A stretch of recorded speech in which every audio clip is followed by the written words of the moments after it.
कितनी सुंदर है ना ये प्रकृति। पर आज सक्सेस की दौड़ती भागती जिंदगी में हमें इस प्रकृति से कितना दूर कर दिया। लेकिन कोरोना वायरस से लॉकडाउन ने आज हमें फिर से कुछ पल इस प्रकृति के साथ झूमने के लिए हमें टाइम मिला है। हमें अपने परिवार के साथ बैठने का टाइम मिला है। यस, यही है मेरी आज की कविता का शीर्षक।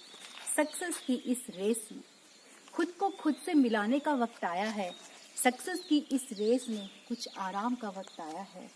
छूट गई थी जो यादें पुराने एल्बम में, आज उनकी धूल मिटाने का वक्त आया है। यूं ही तो नहीं होता है ना कुछ भी यहाँ, यूं ही तो नहीं होता है ना कुछ भी यहाँ।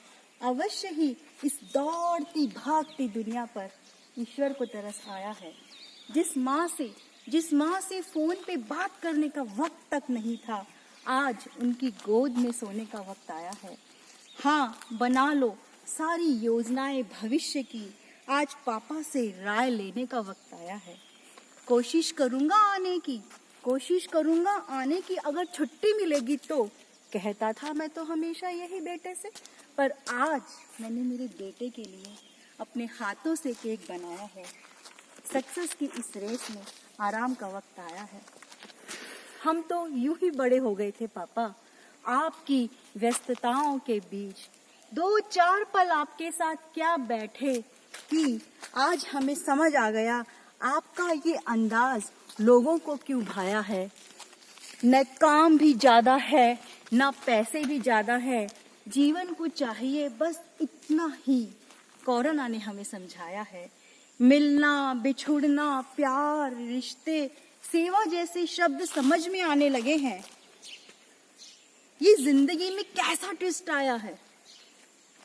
मम्मी की अफसरी भी बहुत चर्चित है, लेकिन उस IAS अफसर को भी आज बच्चों की फरमाइश ने किचन में पहुंचाया है।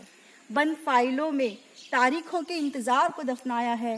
अनजाने ही सड़कों पर पसरा है सन्नाटा।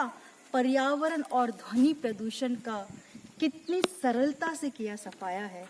माना कि कुछ दिन में व्यस्त होगी सड़कें, तंग होगी सड़कें, दौड़ेगी जिंदगी, लेकिन जब तक चंद पल स्वयं से मिलकर देख सके तो मिल, क्योंकि बड़ी शिद्दत से ये दिन आया है।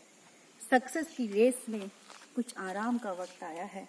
अपने को क्वारंटाइन कर, रिश्तों की गंध में थोड़ा ठहर जाने का वक्त आया है। आज जो कुछ भूला है, जो कुछ छूटा है, सब सही कर ले उसे। ये जो गोल्डन टाइम है, ना कभी आया था ना आया है।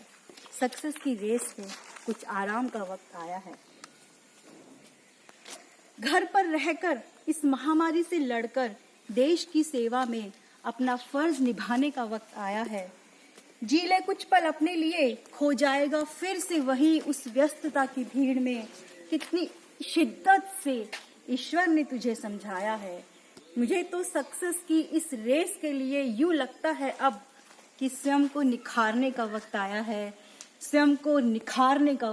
है। Thank you.